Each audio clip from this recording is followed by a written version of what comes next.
Supply chain is not part of the economy. Supply chain is the economy. In other words, if you want to understand the economy, you're really talking about the supply chain at every aspect.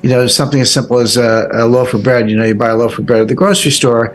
Like, okay, well, I guess it came from a baker, and I guess they took it from the bakery to the store by truck. So there's a supply chain. Well, that's about as simple a version of the supply chain as you can imagine. You have to just start going from there. It's like, well, did the bread come in a plastic wrapper or a paper wrapper? Well, that wrapper came from somebody. Where'd the truck come from? Well, obviously a truck manufacturer. Where'd the driver come from? Somebody had to make a career choice and be trained. And what about the diesel fuel in the truck? That came from a refinery, and that came from oil exploration. Then you get back to the baker, and it's like, oh, well, I guess he had an oven or she had an oven. Where did that come from? And then you find out that the ovens are, industrial ovens have parts from 25 different countries and so forth. Well, without belaboring that point, you get back to the farmer and the wheat and the fertilizer and everything else, and really what's called the extended supply chain. And you're like, wait a second, that's a huge number of countries, a huge number of imports, and a big part of the economy, which it is. And then every link in that supply chain I described has its own supply chain behind it to get to source materials and intermediate manufacturing and so forth. And then that's for a loaf of bread. Well, what about your car, your furniture, your clothes, and on and on and on. Once you start thinking about what supply chains are, you realize it's just the cardiopulmonary system of the entire global economy. So, the supply chain book shines a light on the entire global economic process. And I have whole chapters on that talk about China, the war in Ukraine, and climate change. And you say, well, the interesting topics, but what do China, Russia, and climate change have to do with the supply chain? Well, the answer is they are, kind of global macro earthquakes.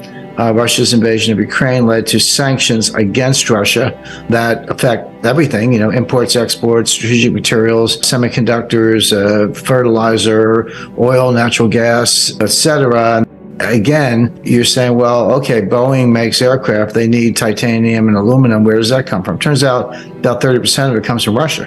So how are you going to keep the Boeing assembly line going when you're shutting down strategic metals from Russia? It can go kind of on and on there. China, everyone says, well, they've slowed down because of the zero COVID policy. And that certainly has been detrimental to their economy. Shanghai, a city of 26 million people, Beijing, a city of 22 million people, they were both locked down entirely last spring. When I say entirely, no transportation in or out, nobody on the streets. You had some essential workers, people had to get to work. You had to have a COVID test, a negative result that was not more than 2 days old. So these were extreme lockdowns and obviously very, very detrimental to the economy. Now, those have died down a little bit, and China's saying, now we're going to relax our zero COVID policy a little bit. So what's new? Why are supply chains breaking down? What's new about the supply chain that makes it different than any other period in the history of the world? And what's new were two things, and they arose around 1989. The first was you had a combination of increased computing power, algorithms, artificial intelligence, better data collections, and new models. So you suddenly had the computational telecommunications and data and mathematical tools to be a lot more sophisticated about how you handle the supply chain. But the second thing that happened at the same time was 1989, the fall of the Berlin Wall, 1991, the collapse, demise of the former Soviet Union, which gave rise to new trading partners in both in Eastern Europe, where they were no longer behind the Iron Curtain, Poland and Romania and Hungary and many other countries. And at the same time, you had the rise of China. China did have a fairly high growth period in the 1980s, but nothing like we see today. And it all came crashing down in 1989 with the Tiananmen Square massacre. And that really shut down U.S.-China relations, not fully, but there was no Western investment coming into China. The two countries were distant. Well, that ended around 1992. Deng Xiaoping did what he called the Southern Tour, where he reaffirmed China's commitment to capitalist principles. They weren't overthrowing communism, but they were embracing capitalist market ideas. There was a thaw in U.S. relations, and then it was like, no holds barred. Then that's when the U.S. investment really did pour in. So all in a short period, between 1989 and 1992. You had the fall of the Berlin Wall, the fall of the Soviet Union, new republics. China kind of re-enters the game, and all this was globalization. So now all of a sudden you had the science I described, computing and artificial intelligence and applied math, and a true global market. So now the supply chains could go 9,000 miles from Chongqing to New York, or from Shanghai to Seattle, or London to Hong Kong, of course. So this was true globalization, much larger scale, much longer supply chains, and it worked. And so this was a period I call supply chain 1.0, 30-year period from 1989 to 2019. Now, why did it break down around 2019? Three things. A lot of people look at the pandemic and they go, oh yeah, COVID, that disrupted everything. That was the problem. And some people look at the war in Ukraine and the Russian sanctions and go, that was the problem. And they both made it worse. They both made it worse, no doubt about it, made the supply chain worse. But it really started in 2018 with Trump's tariffs on China. So Trump put tariffs on appliances and solar panels. Well, China didn't stand still for that. So China said, well, what can we do to strike back? Well, at the time, China was and is the world's largest importer of soybeans. They need the protein. They don't have enough.